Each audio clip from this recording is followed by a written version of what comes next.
Ne vous mettez pas avec les infidèles sous un joug étranger, car quel rapport y a-t-il entre la justice et l'iniquité? Qu'y a-t-il de commun entre la lumière et les ténèbres? 2 Corinthiens 6,14. Rebecca était une femme spirituelle, elle savait comment trouver la volonté de Dieu.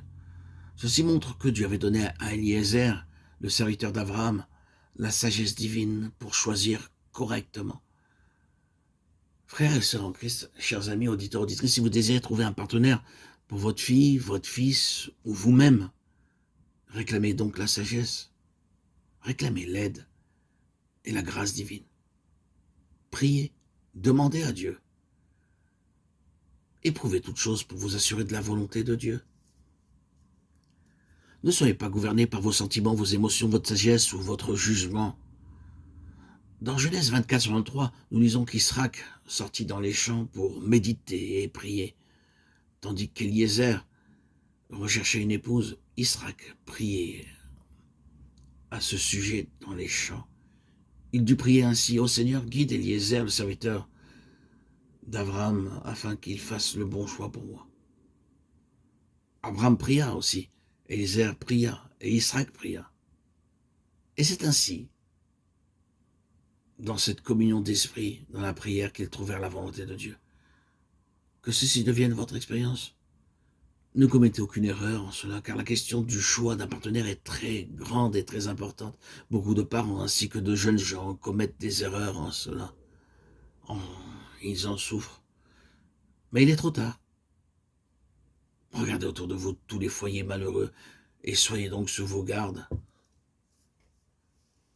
Vous êtes le sel de la terre. Matthieu 5,13. Je crois qu'il y a pour nous un précieux message dans ce fragment tiré du sermon de notre Seigneur sur la montagne. Le Seigneur résume tout le sermon, les 3 chapitres, dans ces quelques paroles. Vous êtes le sel de la terre. Quelle est la signification du sel? Tout d'abord, il est ajouté pour donner du goût. En chaque pays, les êtres humains aiment saler leur nourriture.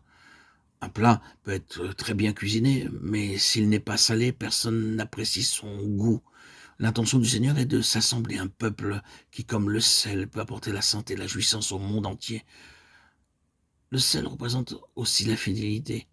On dit communément: ne sois pas ingrat envers celui de qui tu as mangé le sel.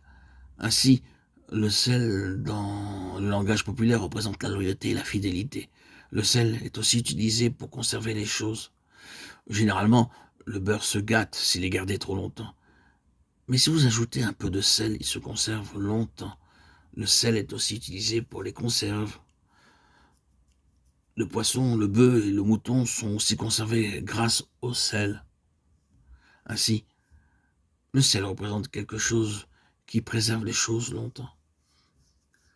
Le sel représente aussi une amitié qui demeure. Dans 2 Chroniques 13:5, nous lisons une alliance de sel. La notation marginale rend ceci une alliance perpétuelle d'amitié. Toute viande dans l'Ancien Testament était offerte avec du sel, Lévitique 2:13, Marc 9:49-50. Ainsi, le sel représente la vie éternelle et la fidélité dans l'amour et l'amitié. Tout ceci nous aide à comprendre pourquoi le Seigneur Jésus dit à ses disciples: vous êtes le sel de la terre. Matthieu 5:13.